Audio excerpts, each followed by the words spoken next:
curate top-notch content, and mix in your reverse-engineered content. Now that you have a clear idea of the themes of your competitors' most successful content, look for third-party content that non-competitors or lower-level competitors produce that meet these themes. When you do this, you're saving a lot of money. You obviously don't have to create this content. Instead, you're just simply sharing it.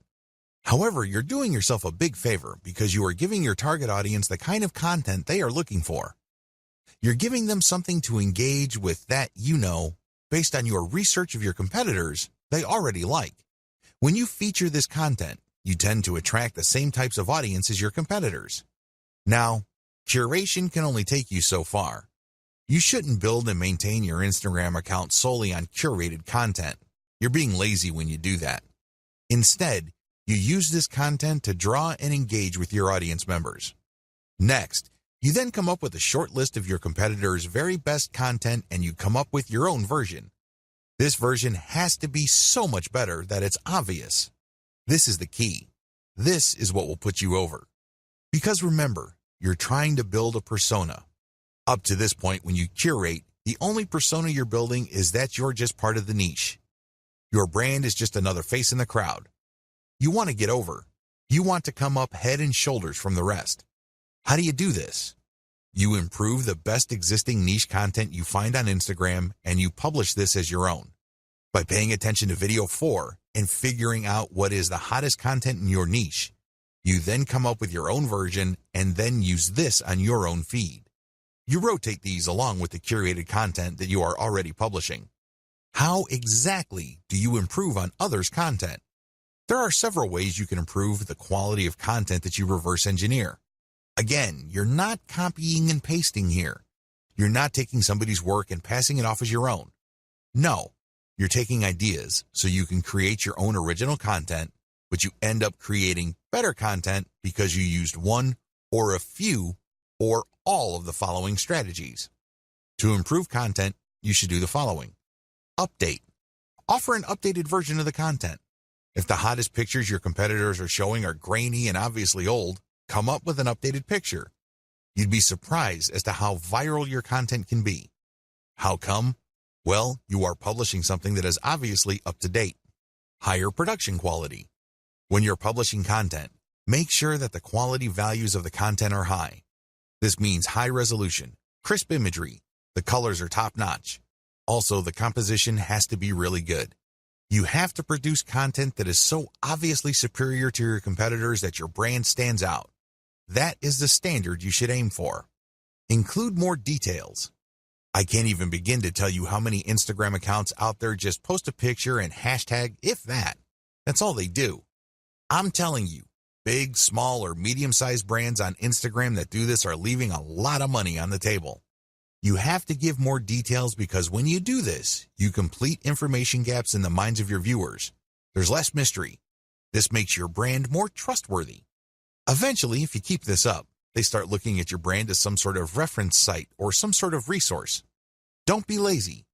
Now, there is such a thing as overkill, but you have to find that happy medium ground between too much information and not enough. Use better hashtags. When you do your reverse engineering, you will notice that some tags get used a lot more, but unfortunately, they may be too general or they may be too broad. You might end up attracting the wrong kind of crowd.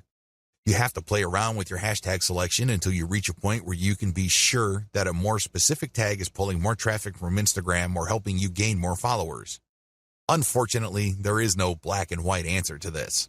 This is one of those things that you just have to try out on a purely trial and error basis until you get it right. Come up with a better picture series. Believe it or not, when people like a picture on Instagram, a lot of them want to see more. They're not talking about pictures of the same subject or similar types of pictures. They're talking about pictures from the same series.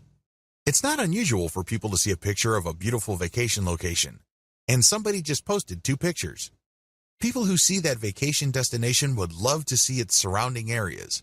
They would love to see what it looks like at night, low tide, high tide, you name it. The more angles your pictures present, the more engaged your community can become.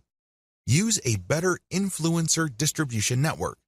After you've done Instagram marketing for a couple of weeks, you would quickly notice that some accounts on Instagram tend to get a lot more attention in your niche than others. You should not automatically run away from these people.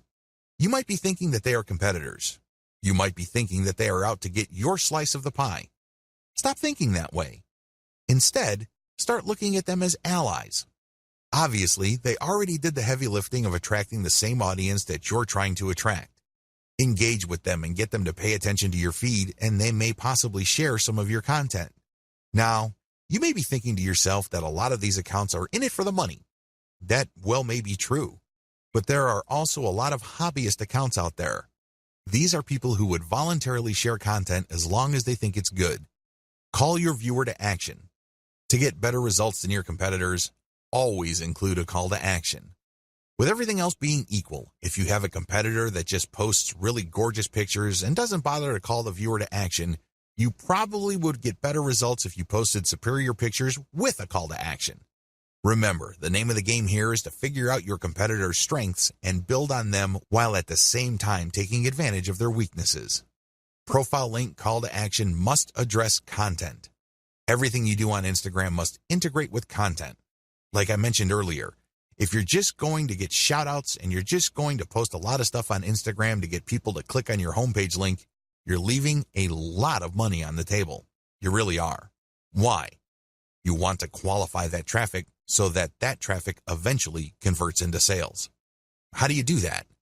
Well, one of the most basic ways to do this is to link your profile link to an internal page.